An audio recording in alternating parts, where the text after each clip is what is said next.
Everyone, welcome to another edition of Founder Wisdom Podcast. Today we have Amanda Pearce, aka Mandy Pearce, with us. She is CEO and founder of Funding for Good. Amanda, you can introduce yourself. Hey, my name's Mandy, and I have been in the world of nonprofit consulting for a very long time. And prior to that, was in the nonprofit world. So I not only work with nonprofits, but I work with the consultants to grow their businesses that serve them. So, what main problems do nonprofits face nowadays? The things that we focus on as a company are foundational. So really, it's strategic planning. Most places have a lack of planning, board development, and education around what their role is in governing an organization, and then really policies that allow organizations to create sustainability. So development planning, fundraising plans, donor plans, marketing plans, all that. But that stems from having a strategic plan so you can make all the other plans. So we work with folks on most of those concepts. Am I wrong to say that like most of nonprofits are very high in EQ from the heart, but in IQ and especially in business IQ, some of them kind of lack some steps here, and that's where you come in and show them the way? Yes. One of my favorite sayings is nonprofit is your tax status. It should not be your business model.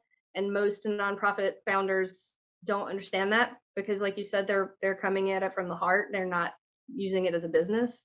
So yes, the ones that are the most successful and the ones who've been around for a very long time and will be in perpetuity are the ones who have business models. Interesting. And do you only work with like nonprofits, or like what is the percentage which I would call social startups that make a profit and make some good at the same time? So I don't really work with social startups per se. I work with consultants that want to start a business in the consulting of nonprofits, and I work with nonprofits, but no, I don't really work in that sector. Okay, so you train some consultants to help them help other nonprofits. Is that right? I train them to grow a successful business for their consulting company. Okay, so that's one of the many services you offer, right? Yes. Okay. Nonprofits. Let's take the normal nonprofits of nowadays. Like some of them, like I've tried to approach some nonprofits for paid gigs. I've ended up offering free services for them, just from the heart level. Lots of them don't have cash to invest in initiatives to make them grow. What is the right equilibrium between doing some good and investing your money in some things and being kind of in the real business world, the for-profit world, to have your business advance? Not sure if that question was clear. It is. I know what you're asking.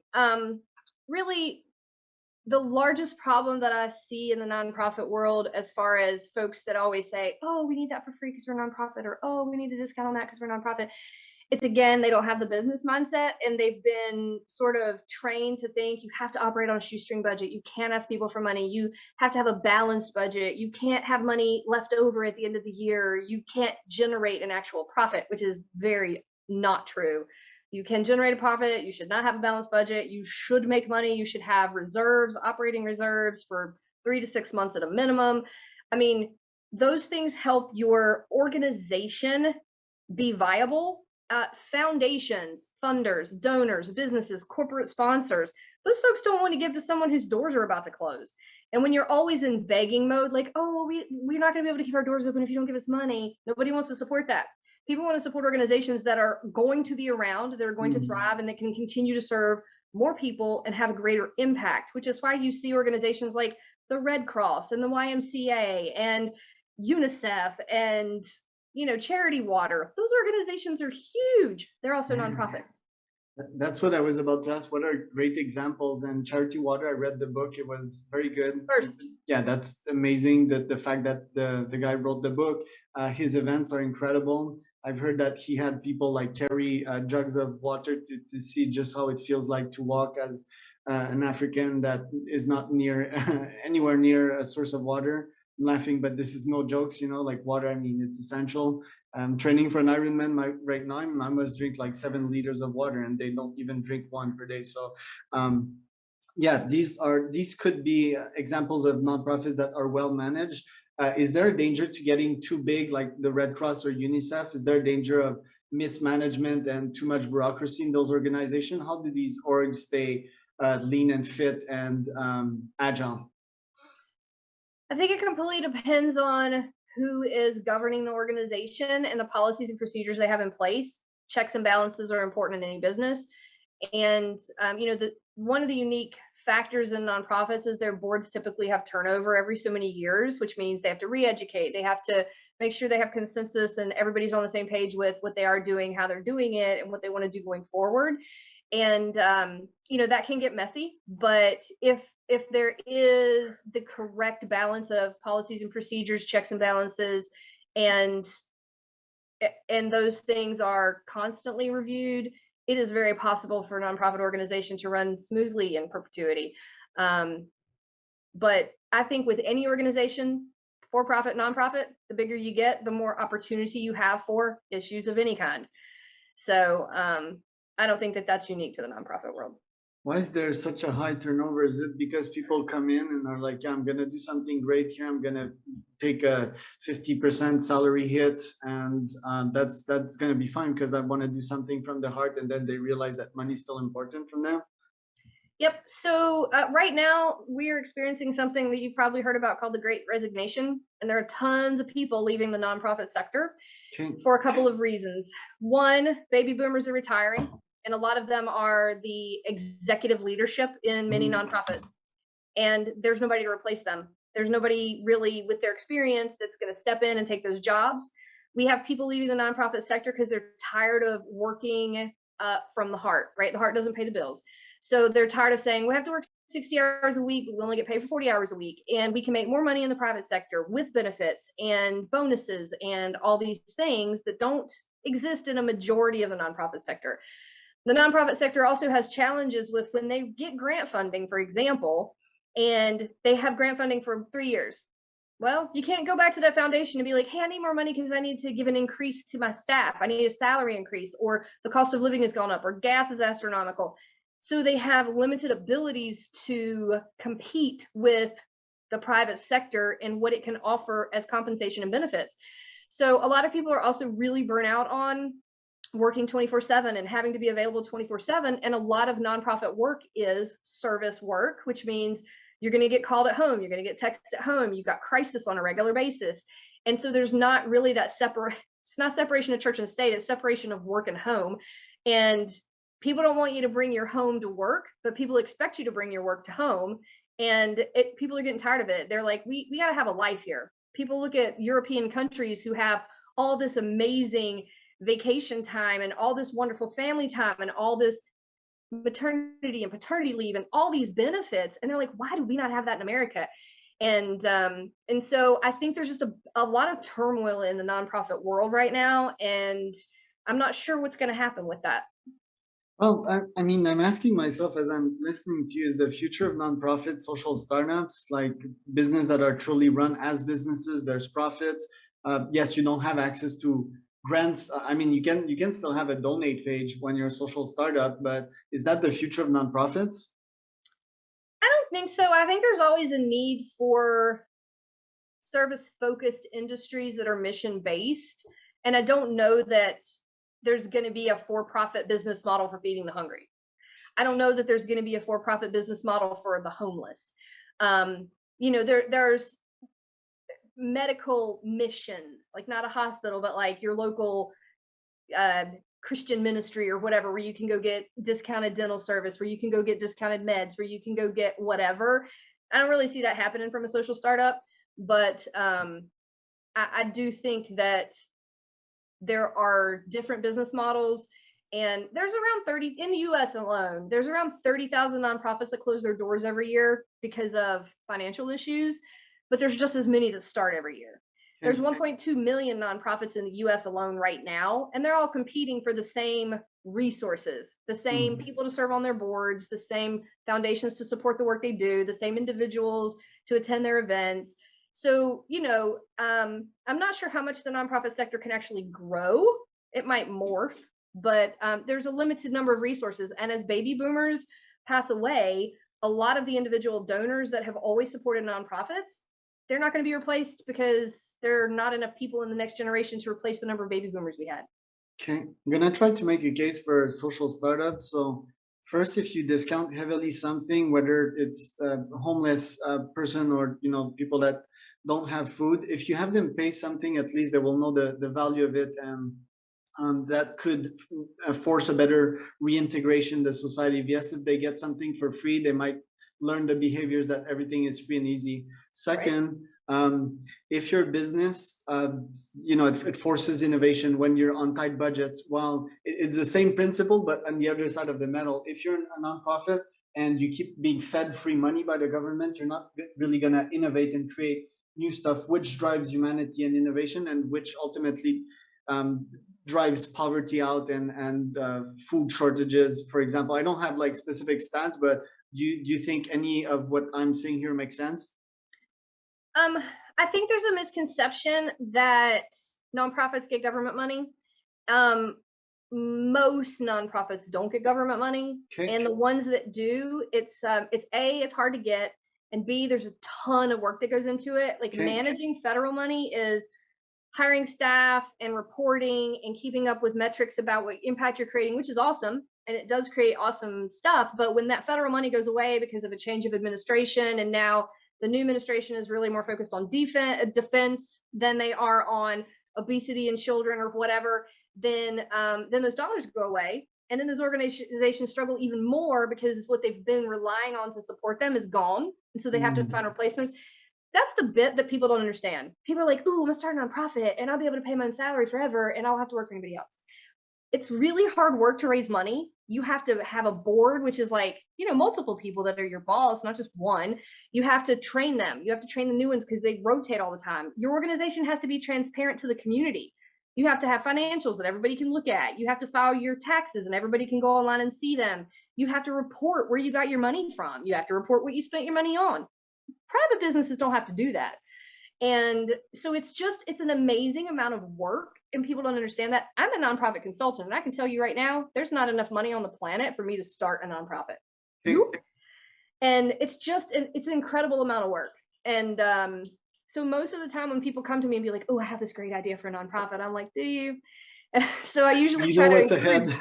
I usually try to encourage them to like partner with someone that's already doing that type of work, because you might have a unique way to approach something, but there are very few completely unique ideas in the nonprofit sector these days.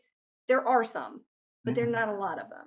Sure. Yeah, I think a good suggestion would be to go run ops for that company or finances depending on your skills, obviously, but go work at one of these companies, get the gist of it, understand how the nonprofit works, and then, yeah, go start your own. That could be good advice there, or follow videos online of people that teach these types of things. But if I understand well what you told me, there's a lot of hours to spend when you start your own nonprofit, and there's not a lot of money, which is why most of them close down after a couple of years. Where do these people go? Do they go find out jobs in nonprofit, or do they return in the for-profit sector after a while? It really depends on where they started. If they've retired and they're like, "I'm going to do this in retirement," then sometimes they just don't do anything. Sometimes they decide, "Oh, I'm going to go be a volunteer at this organization instead of trying to run my own." Because a lot of times what we experience is people want to do the work of the programs. They want to work with people, but they don't want to do the administration of running a business. And that's really where you're a founder, you have amazing passion for this work, but you're not a business minded person. So it doesn't make sense for you to start a nonprofit, and you need support in that. The other thing that a lot of people don't understand is everybody thinks they're just going to start a nonprofit to get grants. Grants are hard to get. Grants are not reliable. You shouldn't rely on grants for more than 30% of your revenue. Okay. And most foundations want you to have a history of success before they will fund you, which means you have to have already been providing services successfully for a couple of years. So you have to have some other way to bring in dollars. There are foundations who will give you money to start up. They exist. They are not the majority. And so there's just a lot of information that people need to do and educate themselves on before they think to start a nonprofit. And it's just like starting a business. You wouldn't just go out and be like, take out a business loan tomorrow because I have a passion for this thing, right? Exactly. Nobody's going to give you a loan for that if you don't have a business plan and know you're going to bring money in and all that stuff, right? Proof of concept, yeah, Yes. prototype at least. Let's say I start my I won't call it nonprofit, but my social startup. We will plant trees in Mexico. So I'll find a nice farm with some type of farmer. I will pay him to plant trees. I'll give him the trees and the seeds and all of that. I will gather money on my website with let's say Stripe. I'll direct traffic from Facebook ads and TikToks. Donate $1 and I'll plant a tree or something like that. Other than that, obviously, I'm in cold email. That's what, in reality, that's what I do. Cold email. I send emails for B2B and I book meetings to businesses. So I would send emails to corporation that would want to plant and show some kind of badge on their websites as well to show that they are eco-friendly and or that they are offsetting their carbon emissions. What other strategies would you have for me to raise I won't say a profitable, well, I mean, it's a social startup, so I could use that word, but a scalable social startup? My first question to you would be, are you trying to do this to make money, or are you trying to do this because you just have a passion for this thing? Because 80% passion and 20% because I understand that money is a proof of concept. So it's a way to keep the score and say that my startup is doing well. There's this startup, I think they changed name from offset.earth to ecology, and they show up their numbers on a website called Open Startups. I think they made like 30 grand per month. And I saw all their metrics and I was like, yeah, that's a startup I'd like to launch. And it wouldn't, the 20%, the profits I'd probably reinvest in the startups because I don't need extra source. Well, I mean, I wouldn't, this specific venture wouldn't be a cash resource for me. I have a bunch of others. So it would mostly be for, from the heart, because this is an important thing for me. Yeah, so that would be a very different conversation than someone actually hoping to make money. Right. There would be a lot of questions about how much is it going to cost you? How much time is it going to take? Setting all the systems and stuff up once it's automated, great. If you don't need to be making money on that, awesome, knock that out. Most people aren't in that situation. But if I can make cash, I can plant more trees, right? So cash is still a very important factor here. It is. And profitability. So I need to find my execs, right, that will run the startups. I want to pay them competitively. I don't want to say, oh, this is from the heart and take a 50% cash cut. No, I want to pay them top bucks, so. And so there's a couple of different ways those conversations go, because that's a very unique approach for a lot of people. A lot of people want to do the social startup thing because they're looking to make money and they think they're going to make more that way. And that's a very different business model. You got to think through, like, how much do you actually have to make? Right? How much do you have to have after expenses? How are you going to sustain that going forward? Plus, you're in another country.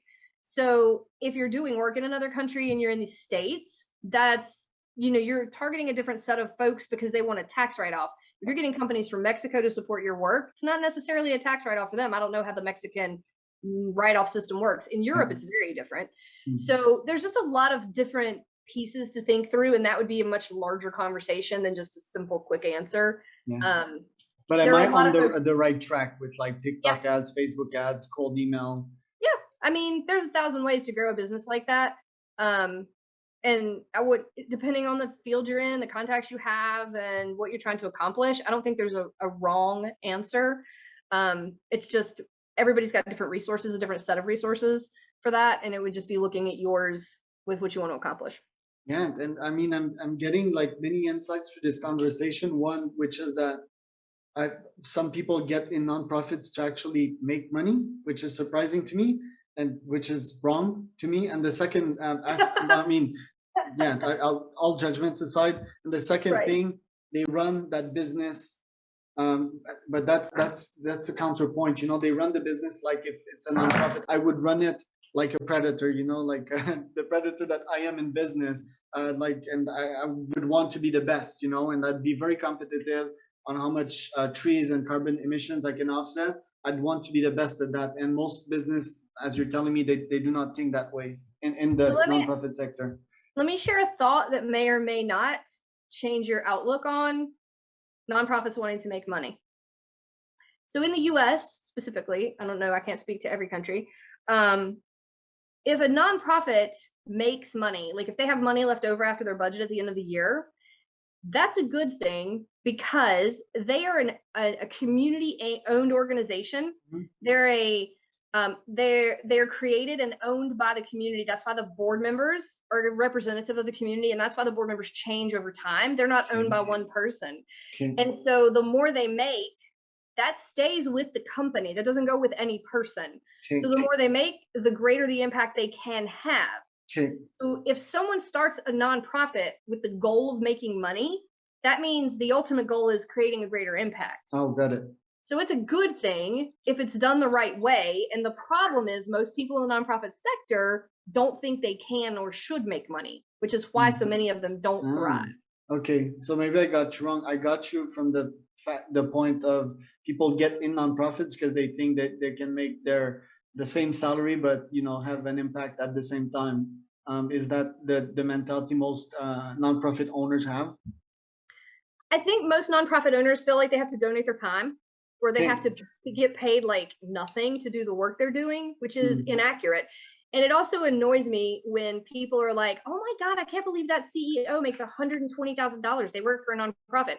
And I'm like, you wouldn't mind if someone doing that level of work and that level of commitment and creating that kind of impact was working for a for-profit, but because their tax status is they're nonprofit, even though they're bringing in $7 million a year as a company, you have an issue with the CEO making $120,000. People are uneducated on the nonprofit structure. And so it's just a concept in our society that really people are uneducated about, and it's frustrating. Yeah, it's like this money trauma, and like most hippie dippies people, they don't have business experience. So, and I mean, it's cool to come from the heart, but I think it needs to be balanced, IQ and EQ, kind of. I have a last question for you because this interview is coming to an end. Actually, I might have two. What do you think about effective altruism? Have you heard about it? Nope.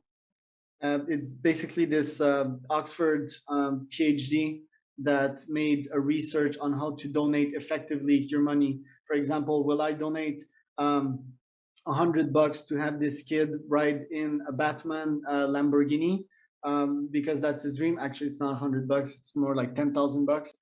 Or should I donate this $10,000 to save the life of 100 children in Africa?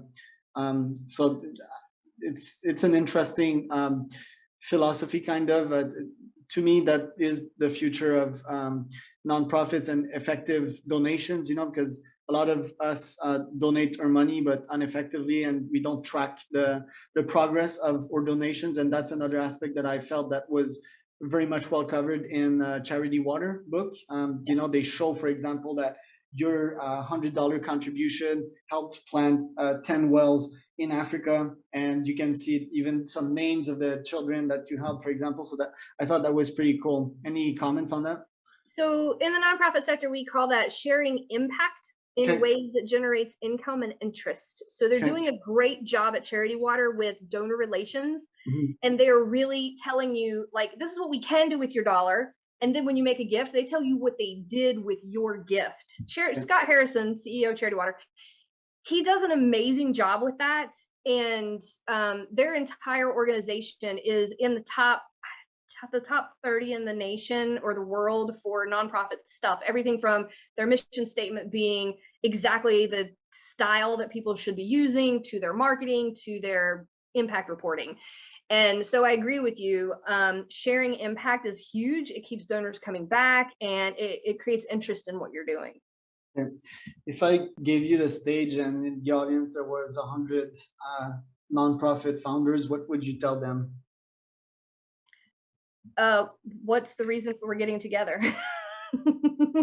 For you to give them one very good lection slash piece of advice, valuable piece of advice that they can take with them that will affect most of them, I would say. I mean, the one thing that I tell everybody is nonprofit is your tax status, not your business model. Every founder comes with their own unique set of circumstances. Some of them have founder syndrome, which is a problem. Some of them don't. So I think to make sure they're all on the same page with you can make money and you should is a good place to start. Very good. Thank you, Mandy. Where can people find out more about you? fundingforgood.org. And if you are a consultant and you want to learn more about that, you can join us August 25th and 26th at the nonprofitconsultingconference.com. It's a virtual event, and we're going to be telling you how to grow your business. Perfect. Thank you so much, Mandy. Have a good day. Thank you. Bye.